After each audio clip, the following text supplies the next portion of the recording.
Tonight we celebrate extraordinary engineering innovation in businesses large and small, and from the cream of our universities. The world needs brilliant engineers to address the grand challenges we face, addressing climate change, finding supplies of secure and sustainable energy, eradicating poverty and improving health and well-being. Engineering is the discipline that will design and deliver the solutions. Our spotlight on young engineers emphasizes the importance of our work with young people. We want to encourage more young people into the profession from a range of backgrounds and through new routes, such as the engineering diplomas. We're contributing to the national policy on tackling climate change, security of new sources of energy, and modernizing our national infrastructure. Our aim is to create the foremost UK forum for engineering and significantly increase the profession's visible contribution to public life. This year's finalists once again have shown the role of engineering in our everyday lives with innovations in healthcare, the built environment and the aviation industry.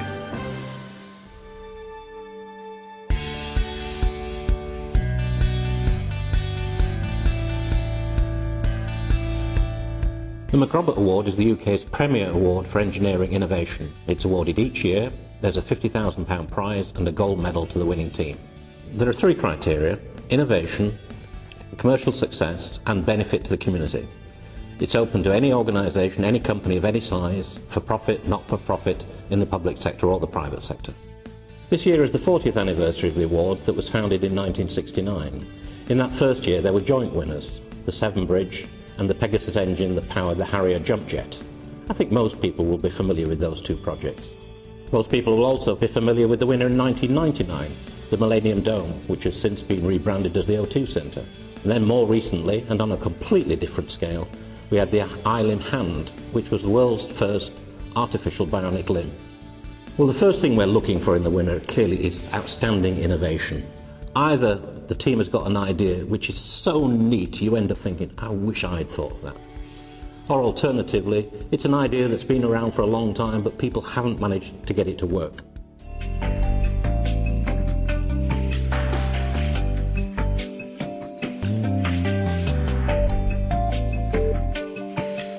The Beijing National Aquatic Centre, fondly known as the Water Cube, is the main venue for the water sports component of the Beijing Olympics last year, and will have a future life as an aquatic leisure centre for the people of Beijing. Its ambition to heat itself, to light itself, to save water, to be acoustically a wonderful environment, to be lightweight and survive earthquakes is as much a part of its character as its visual quality. The Water Cube structure is one of the most ductile structures in the world, able to absorb energy from an earthquake and keep people safe within the building, and its cladding system using lightweight plastic, ETFE, reduces the weight of the building and therefore also helps its seismic resistance.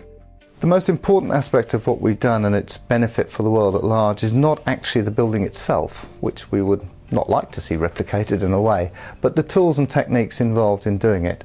Nowadays, with the digital world, what we can do is assess the performance in what's called virtual prototyping, in a virtual world before we build something, and actually get its performance far better. So we end up with a more efficient, better quality product without spending any more time or money on designing it. It was built in 3 years, it was designed in 6 months, and is really one of the most effective and efficient construction processes I've ever seen. Arup, at the beginning of the project, supplied all the engineering disciplines, and one of the wonderful things when you do that is that all of these combine into a single outcome. So you have mechanical engineers, lighting engineers, acousticians, hydraulic engineers, structural engineers, fire engineers, communications and IT specialists, and many more.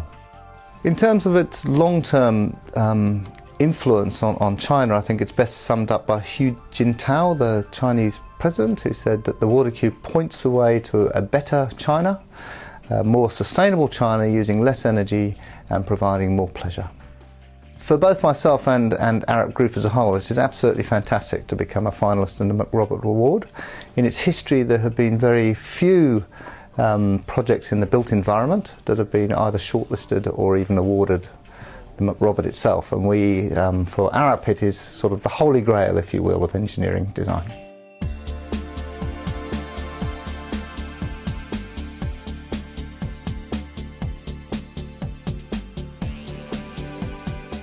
ConjureMetic is a product that helps surgeons treat injuries to cartilage and bone using an arthroscopic procedure, which allows the body's natural repair mechanisms to heal cartilage and bone so that the patient doesn't need a total joint replacement until later in life. We think there are probably about 50 million people who have arthritis in the UK at the moment. The number tends to increase as the treatments become more effective. And with ConjureMetic, we should be able to treat small lesions on a short stay basis, probably even a day's case. And that will mean that the patients can avoid having very expensive surgery later. The thing that's very special about this product is that it is a meshwork which is interconnected so that the patient's normal fluids and tissues can grow into the product and replace the bone and the cartilage with natural materials. This is a life-size model of a knee joint, and this is the articular cartilage. It's in this sort of region we often see the arthritis developing, and we can see that in patients by using an arthroscope, which is inserted through a very small incision. Through a similar incision, we're going to be able to repair that cartilage using ConjureMetic. The team that helped design ConjureMetic ranged from clinicians to biomechanical engineers, mechanical engineers and material scientists. It was really a healthy mix of different disciplines coming together to create a common goal. Winning the McRobert Award would be a very important recognition of the value of this sort of interdisciplinary research by working together with engineers, scientists, surgeons and commercial professionals.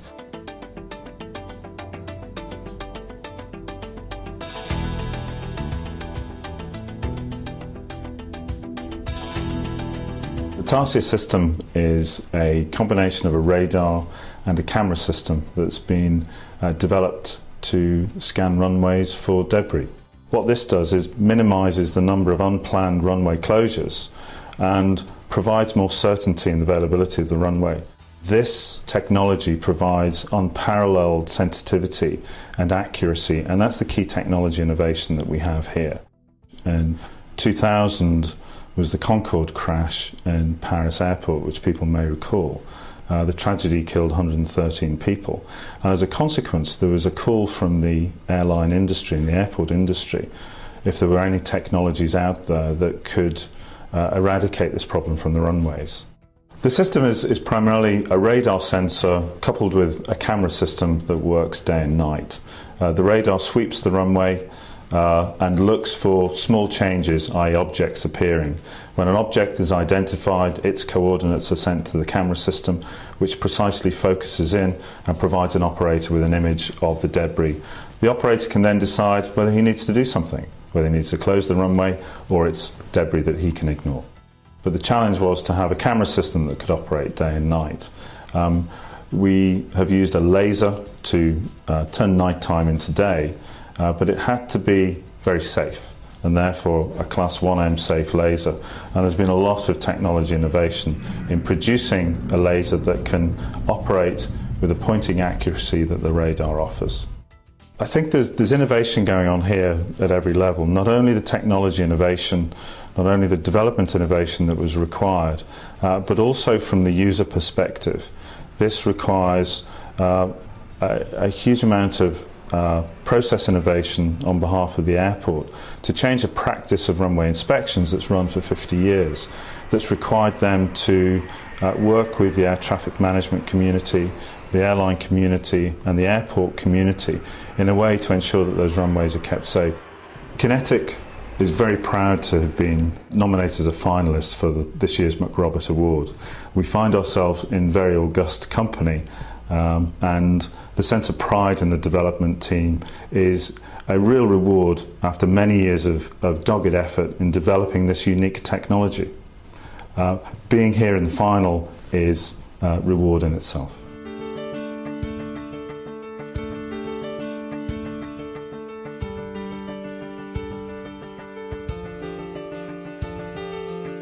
This is the Trent 900 engine. The Trent 900 powers the A380. The The A380 can carry up to 888 passengers. It's the largest aircraft in the industry that's a passenger-carrying aircraft. The noise of the aircraft is significantly lower than any other aircraft in its class. There's been a lot of attention to detail on the Trent 900 through advanced aerodynamics, computational fluid dynamics, and design of the fan blade and the fan assembly to reduce noise, as well as the general aerodynamic design through the engine just to minimise cost, weight, performance, reduce emissions and maximise the performance of the engine, which leads to lower emissions. The design of a gas turbine aero engine is a huge integration activity involving all engineering disciplines, both from a mechanical engineering perspective and also from an electronics engineering perspective. The key challenges in designing the Trent 900 engine were to lower the overall environmental footprint.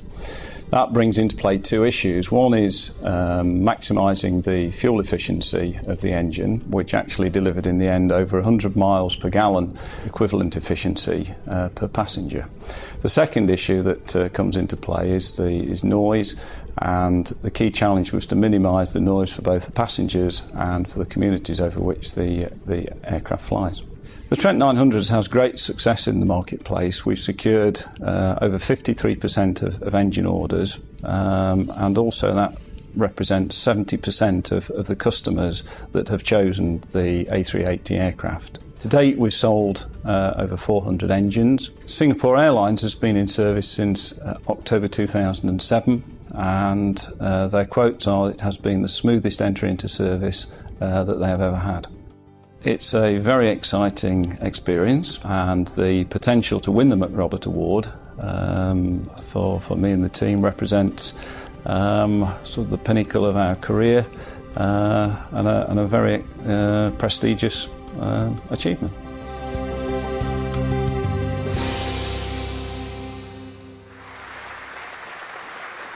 First of all, to receive their 2009 McRobert Award finalist certificates from Garth Morrison are Arup Group Limited for the National Aquatic Centre, Beijing. Next, Orthomimetics Limited for engineering medical implants for dual tissue regeneration. Our next finalist is Kinetic for the Tarsia Automatic Foreign Object Detection System. And our final finalist, if I could put it that way, Rolls-Royce plc for the Trent 900.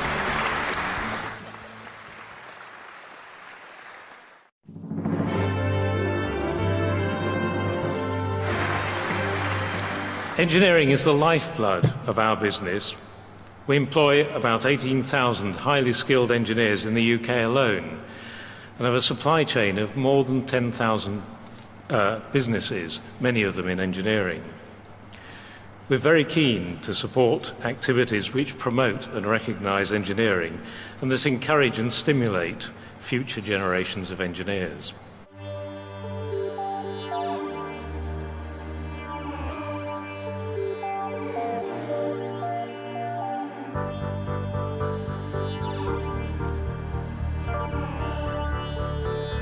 What we can do and what other engineering companies can do and what the government can do, because we're all in this together, is to make sure that we continue to invest in training, in skills, in young people throughout the recession. Because the one thing you know is that at some stage we will come out of the recession, and at that point we'll really want the skills and competencies that we can help create.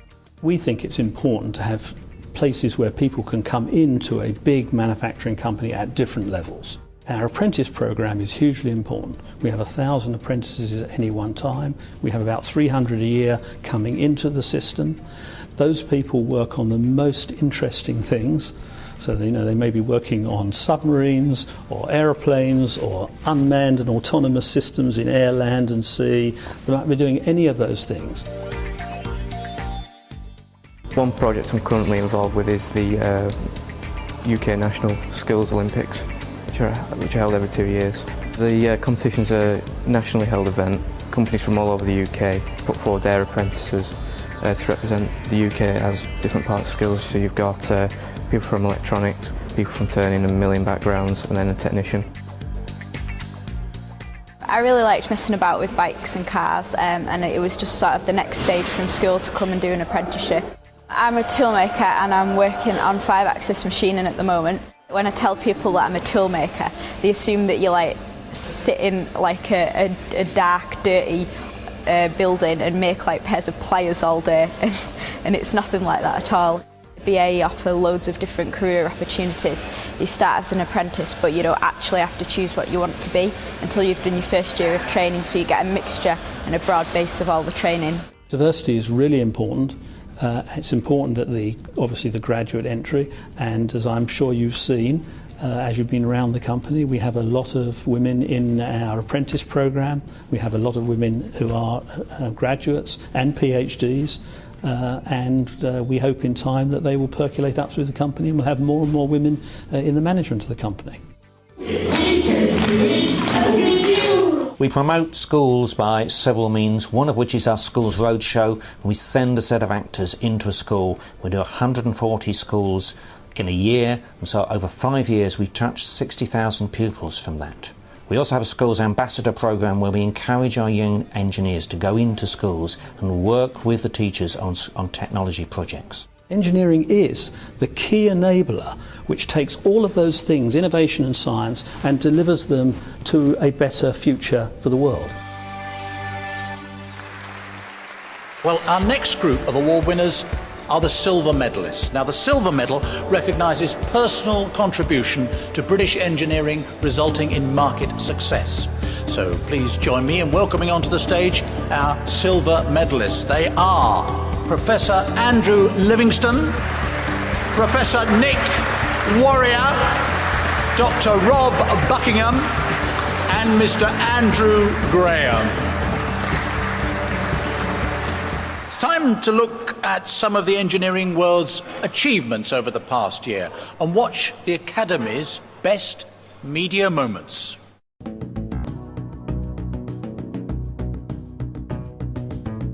In the past year, we have witnessed the central role of engineering in major global events and groundbreaking international scientific research. The iconic Beijing Bird's Nest Stadium, used for the opening of the 2008 Olympic Games, is an example of engineering expertise and vision. The world watched and waited for the start of one of the largest scientific experiments ever attempted, the Large Hadron Collider, that will bring new knowledge about the beginning of the universe and how it works, combines state-of-the-art engineering and science expertise, in which the UK has a leading role. The Academy continues to play its part in communicating the impact of engineering to a wide audience through the media. The Synthetic Biology Report, launched in May 2009, opened up the public debate on the benefits to society of engineering biological organisms to create new products and was widely reported by the national press. That's the thinking behind a relatively new area of research called synthetic biology, and a report today from the Royal Academy of Engineering argues that it's in all our interests to invest heavily in the field. The Academy launched a diversity campaign which aims to encourage more women and people from a wide range of backgrounds into a career in engineering. It also made the headlines and a timely appearance on Woman's Hour. Well, the answer is the solar-powered fridge designed by Emily Cummins. She's 21, a winner of awards for engineering and invention, and the kind of young woman the Royal Academy of Engineering is trying to woo into the profession. The Academy's position on topics such as climate change and renewable energy were also reported by the national media. As news of a global recession continues to make the front pages, so does talk of how the UK can build a brighter and more stable future based on high-tech engineering.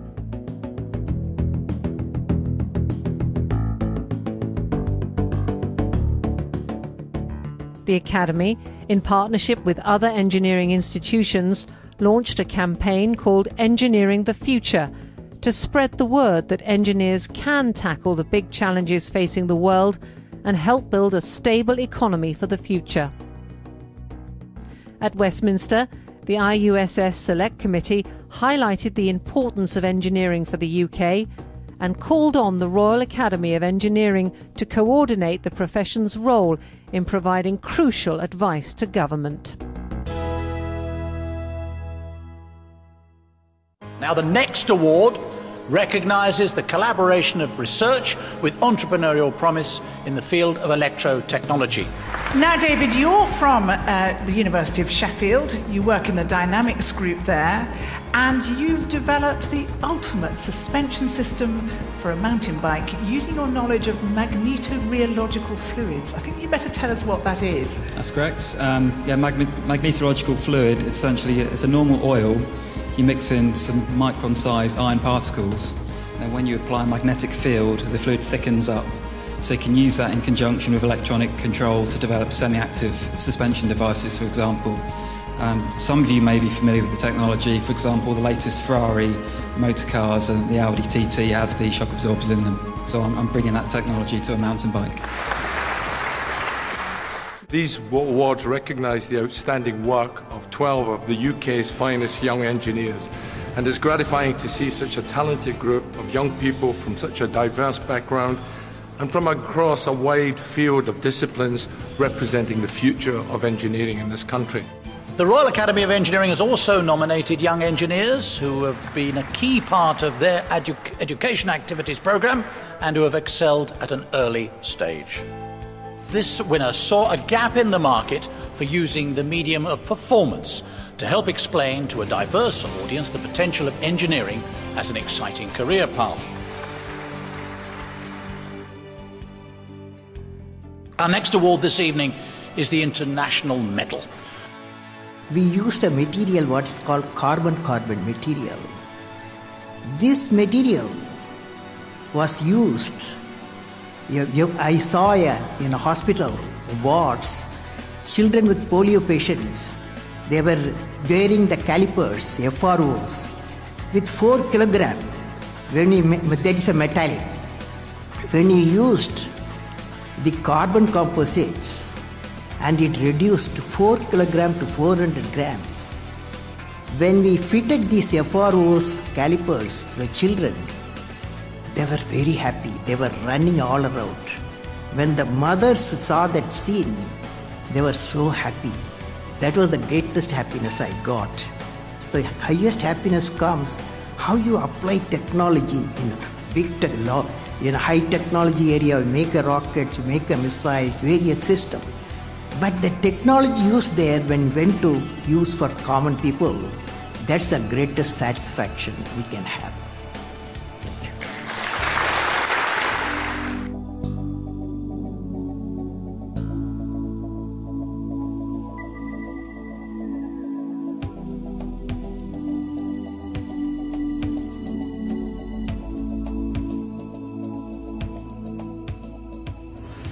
Bosch has created the competition to inspire a fascination with modern technology for young people of 14 years of age and above. Our ambition is to encourage them by doing this to start a career in engineering.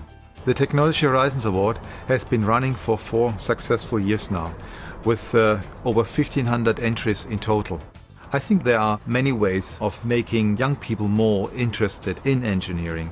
One path could be to make it more visible, more transparent, more accessible, providing good examples what engineering can deliver and how engineering makes a difference to the real world. And the other one is, I think, to provide role models for the young people. What really motivated me to enter the Technology Horizons Awards was just a way to have a look at how technology really is shaping the world today. I got involved with it after my teacher for design and technology suggested it, and obviously having work published in The Independent really doesn't hurt. The theme running through my essay was that of the battle against diminishing resources, most particularly focused on the battle for paper in schools. I think I calculated that for all 14-year-olds in the country we could carpet the country 141 times with the paper we use. The solution I proposed to the problem of the sheer amount of paper used in schools was a greater focus on electronic equipment, for example notebooks and e-books. The national curriculum at the moment offers opportunities for students to study design and making and focusing really on products, and what we really want to do is offer a broader perspective for students and push their own thinking more with the competition, and that's what the Technology Horizon competition does. It allows them to express a more global perspective on their education. Reducing the CO2 footprint provides a lot of challenges, but also important opportunities for industry. There are renewable energies from water to wind to solar. In March 2008, building began on the new manufacturing facility for the Bosch Solar Energy division. Here they make crystalline cells and modules. In 2008, Bosch invested in total 3.9 billion euros in research and development, and in fact more than 32,000 Bosch employees are working in the field of R&D. This year's competition has seen another record level of entries. Not only that, but also the quality was outstanding. That means the two winners should be really proud for what they have achieved. And I'm really looking forward to follow their career, perhaps a career in engineering. In the 14 to 18 age category from Urmston Grammar School, Manchester, Leon Zhang. Well done to him. The winner in the 19 to 24 age category is from Cardiff University, Gavin Harper. The next award is in memory of Sir George McFarlane, one of the founding fellows of the Academy. It recognises the potential of younger UK engineers who have demonstrated excellence in the early stage of their careers. Please give a round of applause to this year's winner, Dr. Silvia Schiavano. The President's Medal. This is awarded annually to an organisation or individual who has contributed significantly to the Academy's aims in promoting the highest standards in engineering. Our winner of the President's Medal is Sir Alan Rudge. Well, the waiting is almost over for all the teams as we reveal which of them will go home tonight with the Royal Academy of Engineering's McRobert Award 2009. The winner of the 2009 McRobert Award is Arab.